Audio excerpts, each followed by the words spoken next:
Fox News.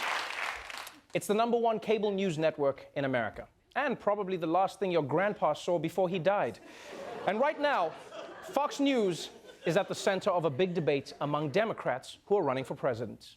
Elizabeth Warren's refusal to hold a town hall on Fox has sparked a debate among Democrats in the 2020 field.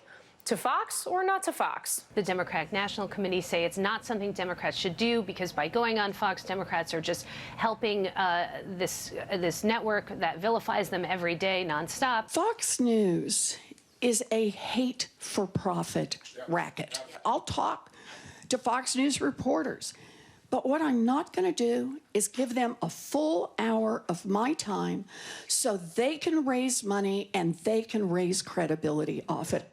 That's right. Elizabeth Warren, for one, is refusing to go on Fox News, which is a little ironic because her tribal name is Woman Who Talks to Fox. But I do understand where Warren is coming from. You see, Fox News at this point often acts more like a propaganda outlet than a news outlet. So why would you go on there and give them legitimacy? You don't argue with the crazy person on the subway who says the earth is flat. Right? We all know that the earth is round, right? With a little handle on the top so that God can spin it. Yeah, I mean, what do you think? It just spins on its own? You guys are crazy. But seeing as there's 200 Democrats running for president, there's bound to be differing opinions on how to deal with Fox News.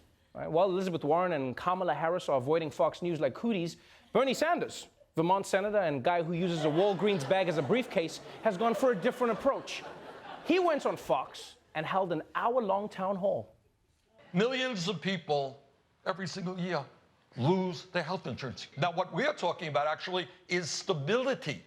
That when you have a Medicare for all, it is there now and will be there in the future. A show of hands of how many people get their insurance from work, private insurance, right now. How many get it from private insurance? Okay, now of those, how many are willing to transition to what the senator says, a government-run system? Wow. That had to be a shocking thing for Fox News viewers to watch, right? Turning on their TVs and seeing a crowd cheering for a socialist plan for Medicare for all. In fact, that's probably what killed your grandpa. That's what that was. Like, you realize that's the opposite. It's the exact opposite of what Fox viewers were expecting to see. Right? It's like buying a ticket to see Paddington, but then you walk into the wrong theater and all of a sudden it's 50 Shades of Grey. You just be like, Mommy, why is Paddington being so mean to that lady? Be like, no, you're not supposed to be seeing this. You're not supposed to be seeing this. Mommy, are we leaving? No, hold on, not yet. Not yet. But you see, what Bernie Sanders did there was interesting. Right? He didn't pander to the Fox audience. He stuck to his principles, and by the end, the audience was on his side, which ends up being good for the Democrats. Because normally when Fox viewers hear about Medicare for all, it's stuff like, the government will only pay for your pills if you go trans. And that's for Elizabeth Warren's point about legitimizing Fox News. Pete Buttigieg, he showed that there's not necessarily the case, right? He showed that you can do it a different way. Because the mayor of South Bend, Indiana, and host of Nathan For You, he did a Fox town hall on Sunday. And he showed that visiting Fox doesn't have to mean that you endorse them.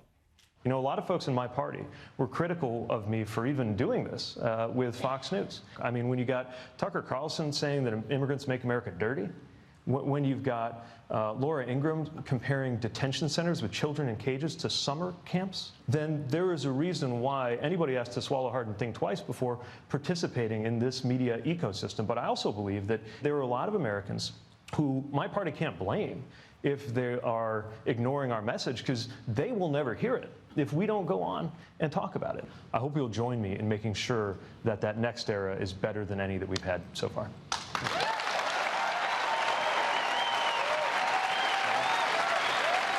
Thank you, Mayor, and thank you. Wow, a standing ovation. Wow. Standing ovation. Pete Buttigieg went on Fox News, trashed their most popular anchors, and then got a standing ovation at the end. That is amazing. That is amazing.